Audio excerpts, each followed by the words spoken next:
Every business problem that you encounter today is probably just one good relationship away from a solution. That's one of the great takeaways that we had from our guest, who we're speaking with today, George Hardberger. George is a former farmer and now real estate investor who has a lot of great lessons for us in this podcast. Welcome to the Business Growth Masterclass, where business growth is made simple. Listen as we discuss best practices to streamline your operations, increase your profits, and ultimately create healthier, more stable, and more valuable companies. Here we go. Welcome to the podcast, George Hardberger. How are you, sir? I'm very well, thank you.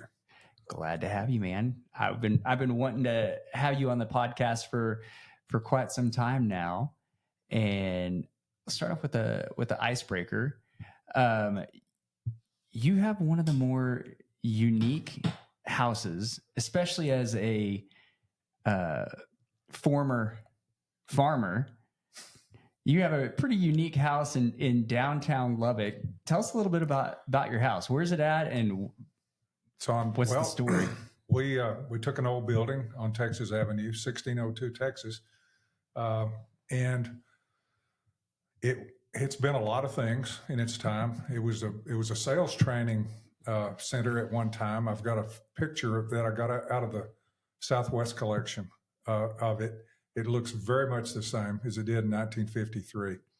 That's cool. But there's a one-story part on the east side, which was a gas station. We converted. Now it's a conference room and a garage. But the garage is where the garage was, and in fact, one of the walls is pretty much original. Anyway, we had looked at things in our travels and seen a lot of cool downtown stuff in the big cities, and we started thinking that our kids are grown, it's just us two, and it might be kind of fun to do that. So found this building and actually had it in contract twice. Chickened out one time, and then I came back after a few months and bought it.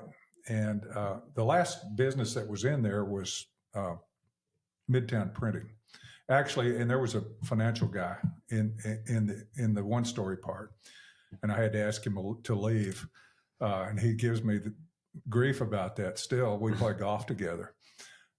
He said, "Yeah, you kicked me out." But anyway, we took that thing and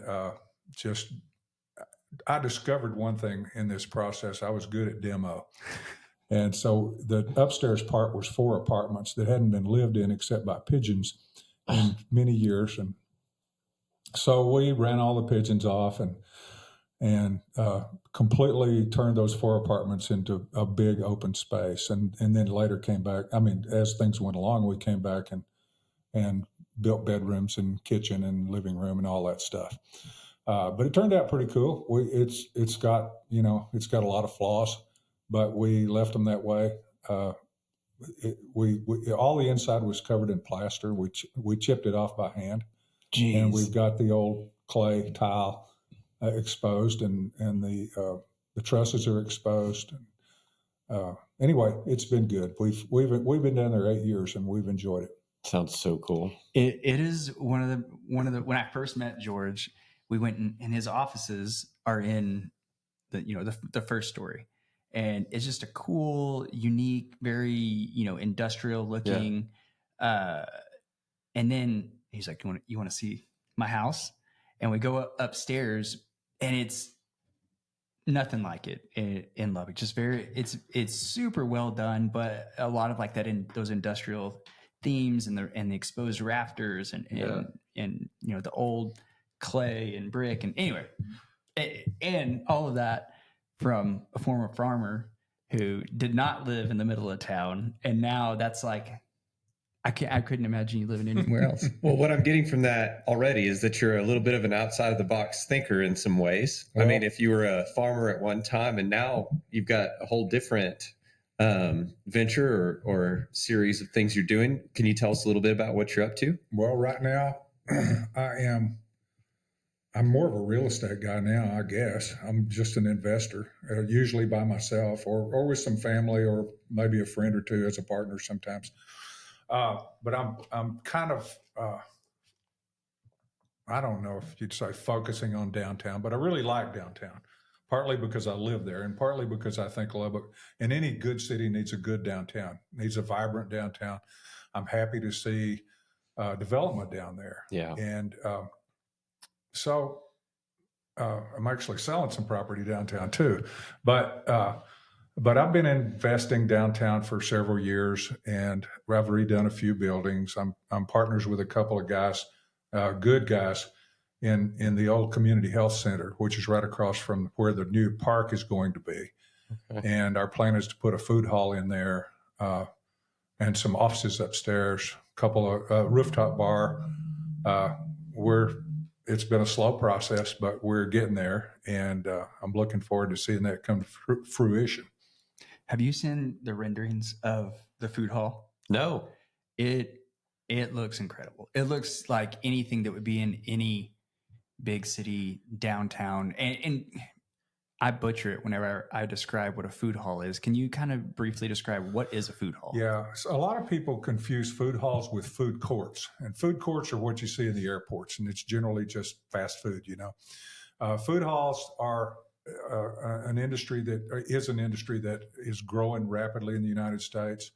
There are lots of them, but it tends to be higher quality than a food court. So it'll be more chef driven, but it's not all food either. There'll be coffee, might be a flower shop, there might be a meat market. It depends. There's one in Denver that I've been to several times called, that old airport. I'm at a loss. What? The airport. It used to be an old airport. Is that the one you're thinking of? No, this one's right downtown. Oh, it's called Denver Central Market. Okay. Okay. There I've been are there. a bunch of them in Denver, but they have all kinds of things in there. They have a salad restaurant that does fantastic. They've got a fabulous bakery, a meat market, and all. I think they've only turned over one tenant in the times they've been open. Wow. So it's been a successful venture, and we hope ours will be too. I always when I've described it to my wife, I'm like, think of like an antique mall where there's all these little old ladies that rent a booth. It's like that, but with food trucks. Yeah. It's just like That's a cool concept. It's like a big where they're renting a space and they're delivering some kind of high quality food or whatever. I'm super excited about that one. So what's the latest on that project? What step are you at right now, and kind of what is the next little while look like? We've got our plans basically drawn. We don't have a full set of not as built, but plans to get permits with. We do have a contractor. We've got renderings. We've got a floor plan. We've got we hired the woman who runs Denver Central Market as a consultant. She's helped us a lot. Okay. We've got a couple of architects, one of whom is 3 Axis here, and they're the main architects. But there's a company it's a man and wife team from Texas Tech, but they live in Denver, and they were formerly with Lake Flato in San Antonio. Okay. So they're accomplished people, but they sort of specialize in food halls. So they've helped us a lot too. And so right now we're getting our papers drawn up. In fact, they're drawn up. We're going to seek investors, and we're nearing the point where we can go out to investors and try to put this thing together. Very cool.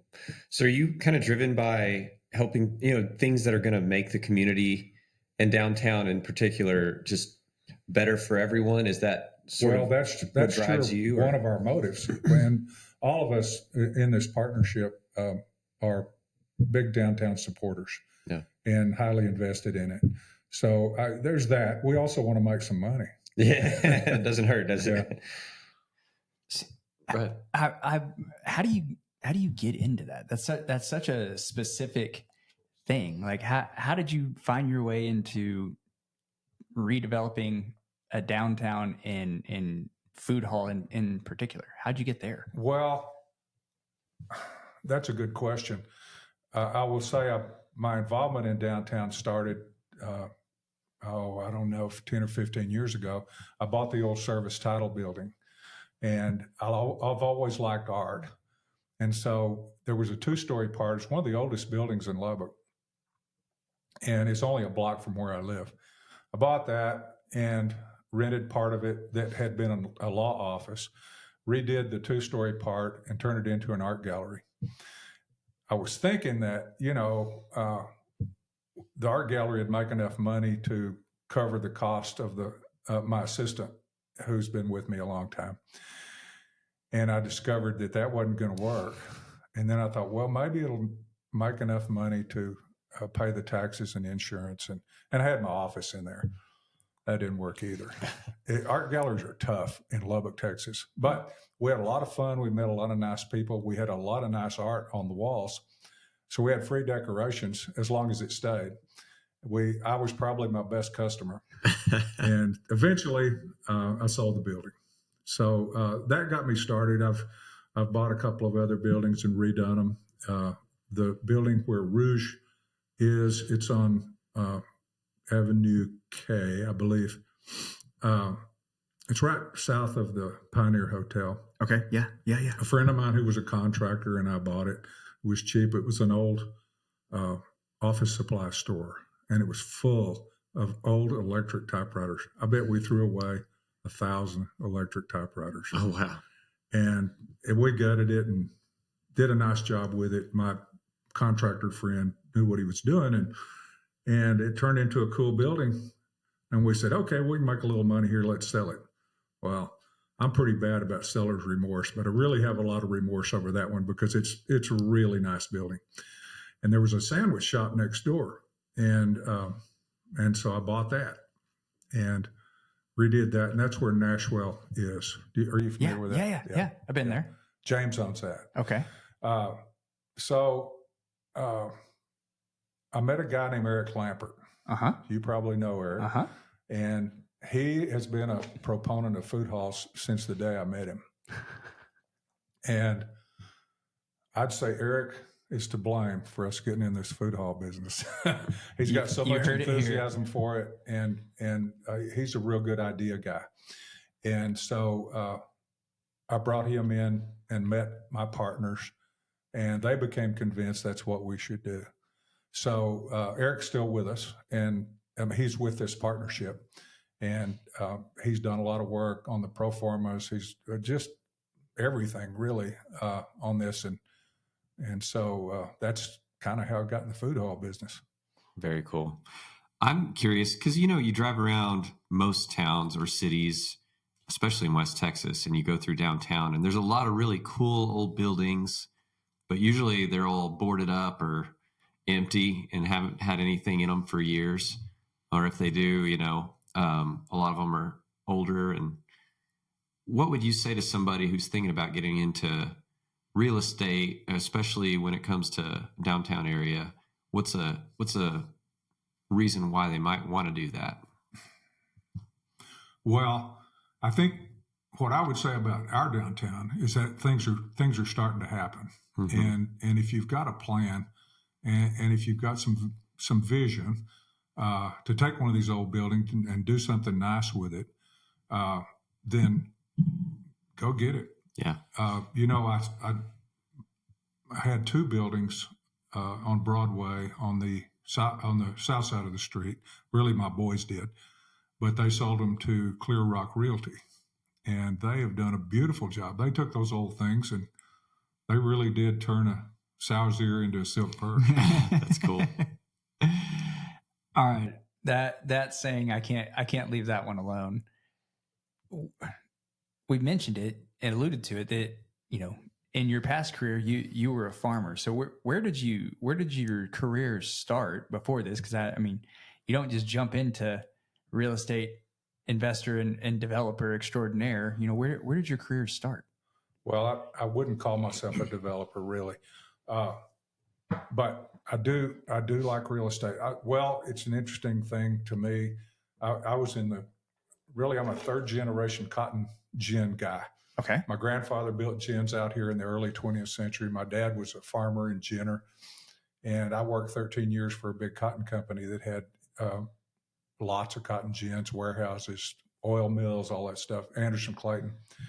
I started in Houston, ended up in Phoenix for 7 years, then Fresno, And then my dad passed away in 95. And so I came back. I really needed to. I enjoyed my time with Anderson Clayton. It was great. But it was time to move on and be my own boss and all that stuff. So I came back and started farming the land that my dad was farming. And we were in La Mesa. We moved there in 95. We had small children. Well, we had one small child when we got there. We got married late and had another one in 96, two boys. And so the older one was getting about school age, and we just felt like Lubbock had better opportunities. So we moved to Lubbock, and I'd drive back and forth and do my farming stuff. And over time, I started thinking that it rained more in Lubbock than it did in La Mesa. Well, so I said, I've got to start farming up here. I'm going to start trying to trade some land. And I knew a guy in La Mesa who had sold land for the prison down there and made quite a bit of money. And he bought this farm on the north side of Lubbock. And he was always trying to sell me this farm, but he wanted $1,500 an acre. And I said, man, that's a lot of money. This is about 2005. Mm-hmm. And there was an old real estate guy in La Mesa named Bill Nix, who was a good friend of mine. And he said, you be careful, boy, that's a lot of money. And so finally, after dickering with John Dale Barron, who was a good guy, I said, John Dale, I've got a section of CRP in Gaines County, and it throws off X number of dollars a year. How about if I trade you that for your Lubbock farm, and I'll throw in some cash? And he said, that sounds great. So we made a deal, and I started farming that land. And then I bought a piece right next to it for about $1,700. I think it was $1,800 an acre, which sounds really cheap now, but yeah, it was pretty pricey at the time. And so I ended up with a pretty good block of land. And it's right where the drive-in theater is now, right behind that, in the John Deere house. Yeah. So I thought, well, I can develop this someday, maybe, or my kids can. It may take 20 or 30 years. I don't know. But somehow, Delbert McDougall got a hold of me. And so we started talking about it, and we became really good friends. I love the guy. He was so good to me. And in the end, his group bought it. And so, talk about seller's remorse. I don't really have any remorse over that deal. It's worth a lot more money now than it was than when he bought it. But they've also spent a lot of money improving it. Slide road goes right through the middle of it now. But I can't say enough about Delbert McDougall. I think he was a great man. Anyway, that really got me going. And so from there, I started, I bought some other farms. I bought I've been in the hill country with ranches and 3 or 4 times, and sometimes by myself, sometimes with a partner.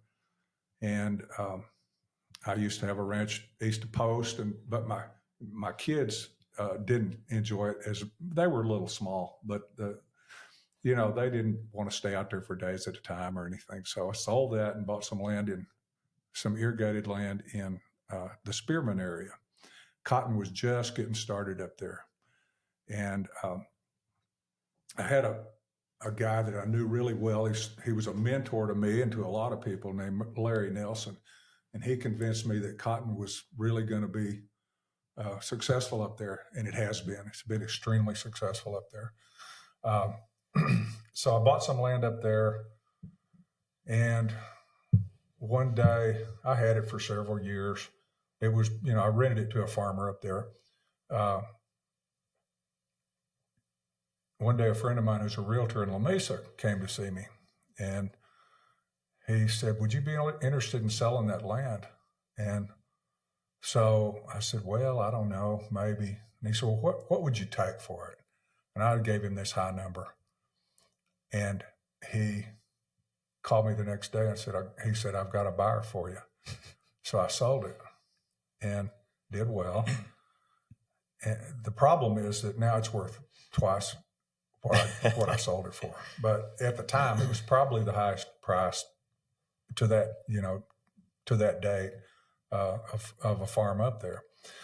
So that's sort of the way I've done things. I bought in 2008 when the financial crisis came along. I had some cash, and there were some distressed sales that I was able to take advantage of, and so I've still got a couple of those.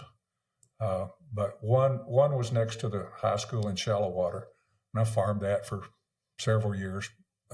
My partner and I did, and somebody came along and bought that, and so I'm not trying to make myself sound smart, because a whole lot of this was luck.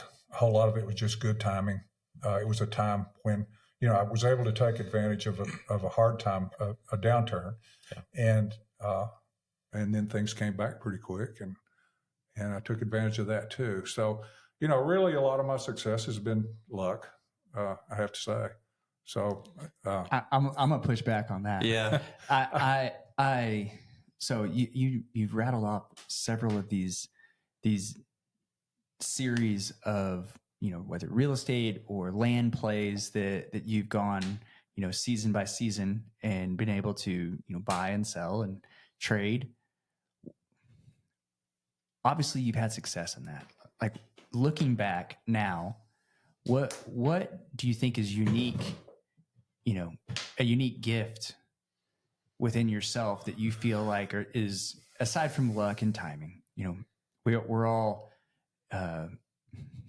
either the brunt of that, or you kind of benefit from that. But looking back, what's kind of a unique gift within yourself that you feel like helped you achieve so much success over those years? Man, that's a hard question to answer. And I'm asking you, so it's not bragging. I'm good with numbers. Okay. I think I've developed a pretty good skill at knowing what things are worth, and I've missed it some too, But I would say those two things. I'm not a big risk taker, but I think the times I've taken some risk, they've been fairly calculated, and so I don't know that I've got any unique abilities. I don't really, but I don't know how to elaborate further on that. Well, something else you have said, or I noticed as you were telling your story about all the people that you had in your story, Delbert McDougall, was Larry Nelson was the Larry other. Nelson, he's a great guy. So something that struck me was that you know how to build those relationships with good people, and the wisdom that maybe some of them contributed might have helped you along the way. Would you agree with that? Or I would agree with that. And I've had a number of people that have been good influences on my life. When I first moved to Lubbock, I rented an office from a guy named Skeet Norrit. Skeet owned theaters, had lots of farmland. Skeet was one of the smartest guys I've ever met. And I was in his office for 7 years. And he would just come in and sit down, and we'd talk, and he told me some great stories. He told me about how his dad taught him how to make money, and the stories are wonderful. But one thing I learned from Skeet was, and I don't know everything Skeet knew by any stretch, but I got into one of my failures here. I got into a high-tech startup, and I put a lot of money in it. Skeet put a little money in it, and he never thought about it again, and it failed. Mm-hmm. And I'm sure Skeet never lost 10 minutes of sleep over it. Yeah. But it dented me pretty good. And I learned a lesson there. The lesson I learned from that was if it's something you don't really know, just don't put a lot of money in it. It's okay to take a gamble, but don't load up on a startup, because most of them fail. Mm-hmm. And once in a while, you can hit a big lick, but I've done it twice. I didn't learn my lesson the first time. Anyway, he was a good guy to be around, just a wise man, And I had when I was in Arizona, the president of the company at that time was named Roofaker.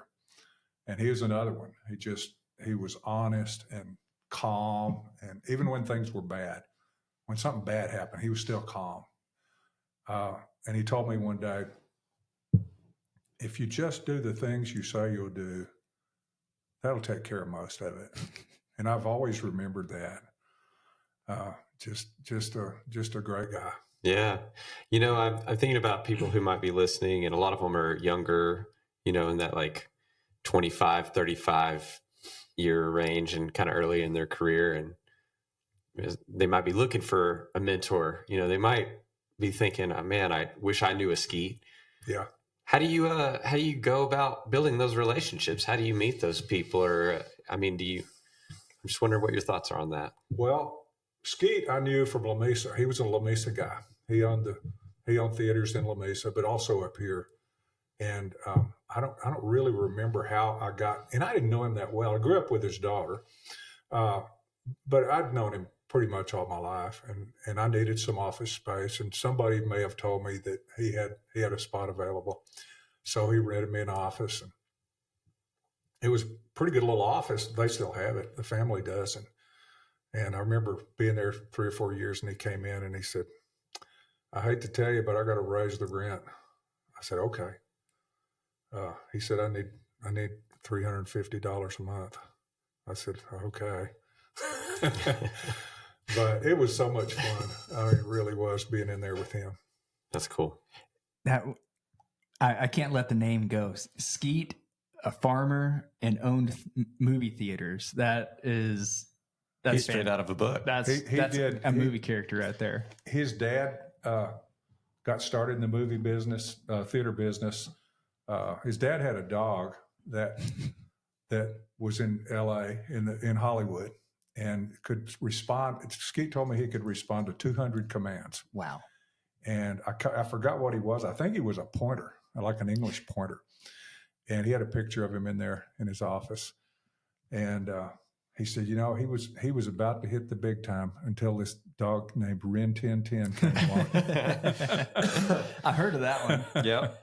I mean, he skated over it, but mentorship, I think, especially when I talk to college age kids, they think of it as this like really formal transactional thing where it's you're sitting down for an interview and you're you got your pen and your notebook and you're going to ask them, hey, will you be my mentor?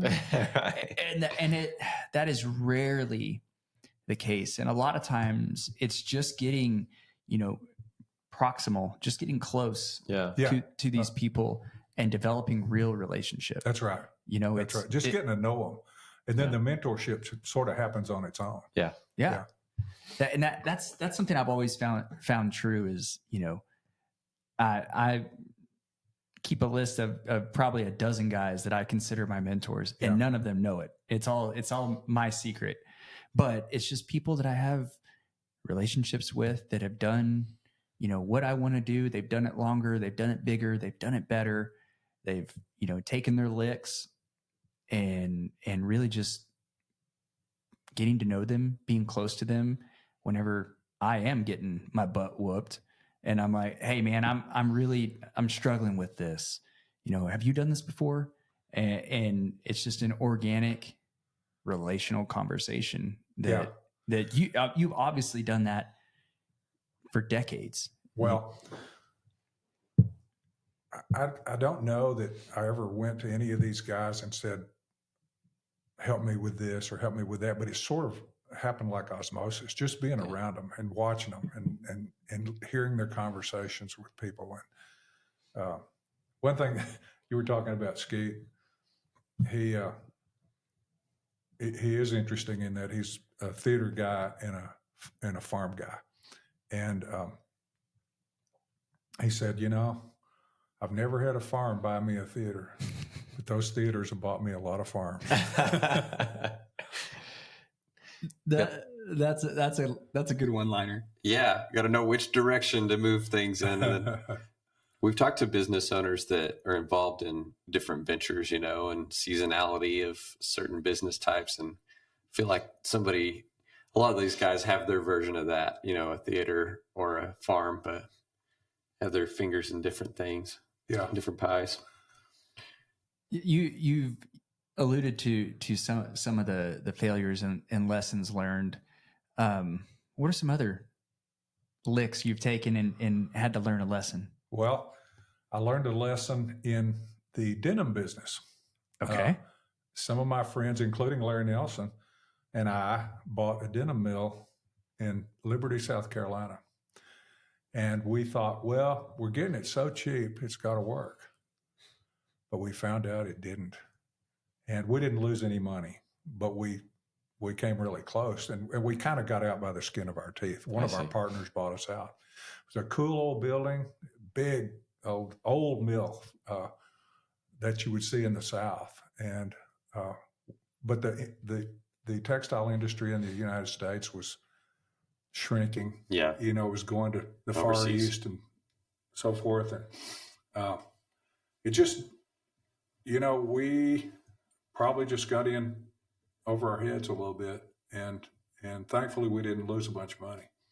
But we'd go to Liberty and have meetings, and we were quite involved in the operation. But it just wasn't to be. It makes me think of something I read the other day, which was talking about when somebody tries to sell you something, they're selling you their problem. That's right. And you better be able to figure out what that is before you buy it. It also kind of ties to what you said a minute ago about not getting into something that you don't understand. And I think that's just a great takeaway for me from this is, it's okay to take risks, but calculated ones. And especially when you don't know as much. Just kind of having some wisdom there. So, that's hard because as an entrepreneur or business owner, like that's how you get there. Yeah, we're risk takers. Is by seeing a problem and you don't know how to fix it. Yeah, you don't know how you're going to fix it today, but you're going to figure it out. And so I guess what are now looking back, what are some of those, I don't know, rules of thumb if that's the right thing, but what are kind of some of the guardrails that you've put up where, all right, I don't know enough about this, but I'm going to figure it out versus I don't know enough about this. I don't need to do anything with it. Well, I've invested in a number of oil wells, drilling projects. They've all failed. So I've discovered that that's not my cup of tea.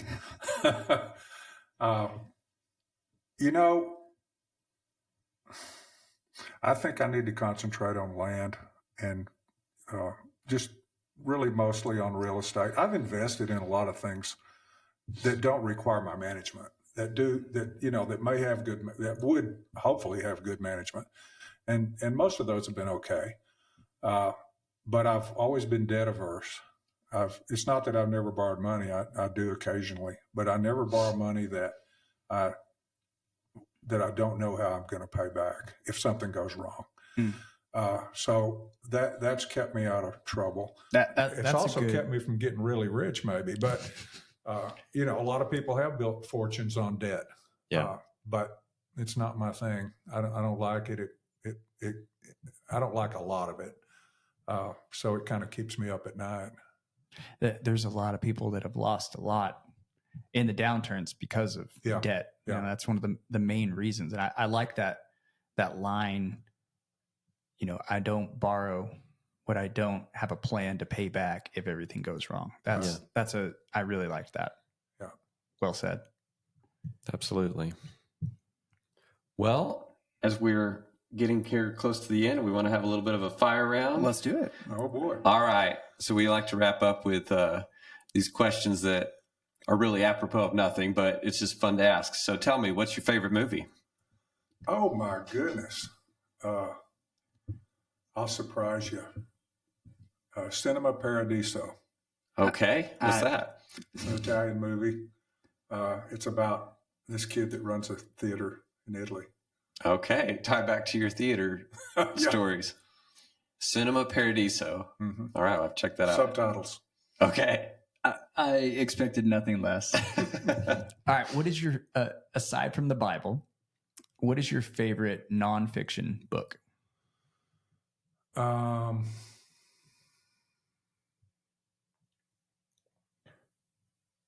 Well, there's a writer that I love that writes fiction and nonfiction. Okay. His name is Abraham Verghese. He wrote his fiction pieces have been, let me think, The Covenant of Water. That's the latest one. That's a novel. He wrote one called Cutting for Stone. But he wrote a nonfiction book called In My Own Country. He's an interesting guy in lots of ways because he's a fine writer. He's also a very accomplished medical doctor. In fact, he was affiliated with the Texas Tech Medical School in El Paso at one time. Now he's at Stanford.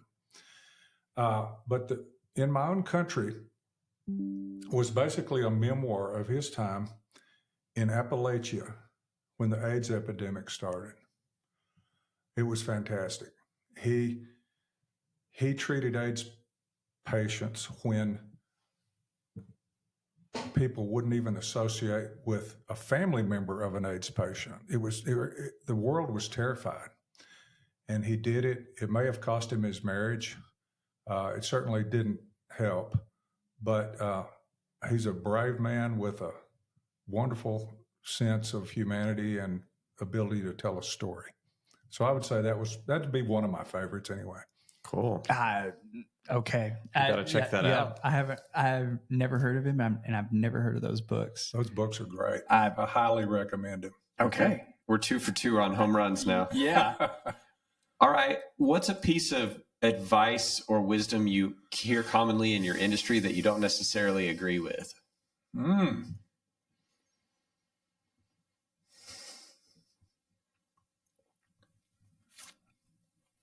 I like this one because you get like the contrarian takes. In my industry, I don't even know what my industry is. You've got 7 or 8 to choose from, so you pick. Wow.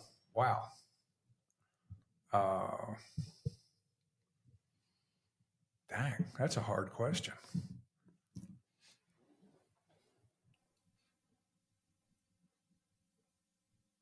Maybe I would say that you just have to keep getting bigger to be successful. Mm-hmm. And I don't think that's true. How so? Well, there's a certain quality of life that's important. Mm-hmm. And the bigger you get, the more of your life you give up in many cases. I think of, I never wanted to be a big farmer that farmed 10,000 acres just because I wanted to play golf. I wanted to be with my kids and all that stuff. So I had a friend in Arizona, and his name was Claude Evans, and he's gone now. He never owned a piece of land. He rented it. He always rented land. And he was one of the happiest, most successful guys. He had plenty of money. But there was another guy in town that was probably the biggest sheep rancher in the United States. He was certainly one of them. And old Claude said, I wouldn't have his life. I just wouldn't. It's not me. I do what I want to do. I make enough money to live like I want to. And that other guy, I'm sure he's happy too. But yeah. I mean, it was like he had ranches all over the Western United States, and he was constantly, having to go somewhere. Yeah. And just, it's a stressful life. Yeah. There's a point where you're asking, what am I even doing this for? Yeah. The wisdom in knowing when enough is enough. Right. Mm-hmm. Mm-hmm. Yeah. It makes me think of the book, Small Giants, where it's, making that decision at the onset of like, what is the quality of life? What is, what I'm pursuing, and getting there and being really excellent at that. Yeah. And there's a lot to be said there. Okay. And then finally, how can people get in touch with you if they want to, you know, do business with you or learn more about the food hall or other projects you have going on? What's the best way to get a hold of you? Probably by email. Email? Yeah. Okay. We can share that Okay. in the show notes if you're good with that. I'm good with that. And send people your way. Man, I appreciate you coming on. You were it doesn't surprise me. You were full of good stories and some great West Texas names. Man, I sure appreciate it. Yes. I enjoyed it. Thank you. Thank you. Hope you enjoyed that episode. I know we got a lot of great takeaways from it. If you enjoyed the content that you just got today, we'd invite you to check out more of our episodes. Subscribe to our podcast. So click that like button, hit subscribe, check us out on any other platforms, and tell your friends. And if you are a business owner or business leader and you feel stuck in your business and you feel that you can't work on your business, go to our website, stagcoaching.com. And in the upper right-hand corner, click to book your free consultation. And in your free consultation, we can either give you a current valuation on your business and what it potentially could be worth, or we can tackle the number one problem negatively affecting your business and give you some practical, actionable steps to take. It's free. It's on our website, stagcoaching.com. Book your free consultation. Thank you, and we'll see you in the next one.